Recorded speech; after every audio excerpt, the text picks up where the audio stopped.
wabarakatuh. Perkenalkan, nama saya Yuniar Nur Fajriani. Saya perwakilan dari kelompok 4 ingin mempresentasikan materi dalam mata kuliah TIK dengan judul Dampak Buruk Kek pada Ibu Hamil. Kekurangan energi kronis atau kek adalah keadaan di mana seorang ibu hamil yang mengalami kekurangan gizi atau kekurangan energi dan protein yang telah berlangsung lama ataupun menahun, itu menurut Debkes 1999. Di dunia prevalensi kek mencapai sekitar 47%, itu menurut UNICEF 1997. Dampak dari ibu hamil yang mengalami kek adalah berat badan bayi lahir rendah atau BBLR.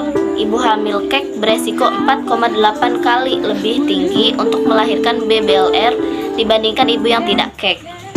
Nah, di Indonesia diperkirakan setiap tahun lahir sekitar 350.000 BBLR yang menjadi salah satu penyebab angka kekurangan gizi dan kematian balita. Itu menurut Debkes RI tahun 2007. Lalu kek juga dalam presentasi ibu hamil yang mengalami kek di Indonesia sebesar 17,3%. Hal tersebut berdasarkan data Riset Kesehatan Dasar atau Riskesdas tahun 2018. Nah, jumlah ibu hamil yang mengalami kek yang terbanyak terdapat di Nusa Tenggara Timur sebesar 36,8%.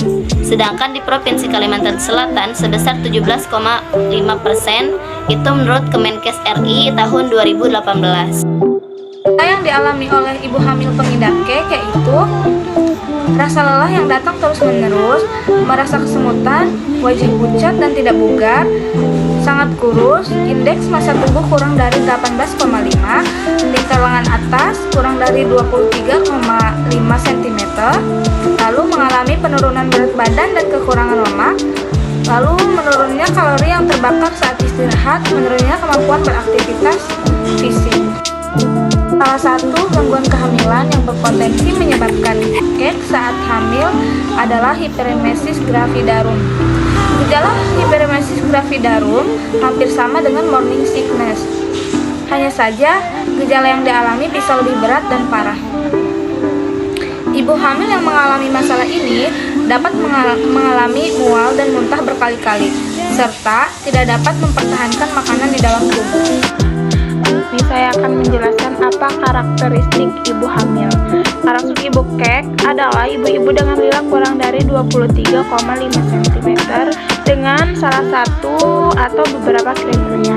Kriteria yang pertama ialah berat badan ibu sebelum hamil kurang dari 45 kg, lalu tinggi badan ibu kurang dari 145 cm, lalu berat badan ibu pada kehamilan trimester 3 kurang dari 45 kg, lalu indeks massa tubuh atau IMT-nya sebelumnya hamil kurang dari 17,00, lalu ibu menderita anemia dengan HB kurang dari 11 cm. Langkah-langkah untuk mencegah resiko kek. Yang pertama itu mengonsumsi makanan tambahan untuk ibu hamil. Yang kedua itu memastikan ketersediaan makanan bergizi di rumah seperti telur, ayam, daging yang sudah dimasak hingga matang, sayur-sayuran, serta umbi-umbian dan kacang-kacangan susu untuk ibu hamil. Yang ketiga itu menerapkan pola makan yang benar dan asupan gizi yang penting bagi ibu hamil. Yang keempat itu mengobati penyakit infeksi yang mungkin mengganggu pencernaan. Yang kelima itu menjaga kebersihan dan kesegaran makanan yang dikonsumsi. Jadi itu tadi merupakan langkah-langkah untuk mencegah kek pada ibu hamil. Apabila telah terasa mengalami gejala kek yang begitu parah, disarankan untuk segera mendatangi ke dokter.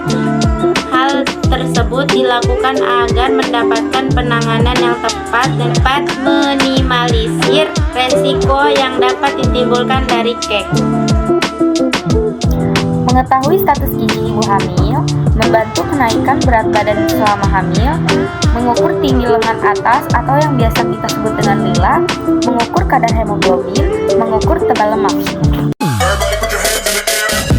Mau jadi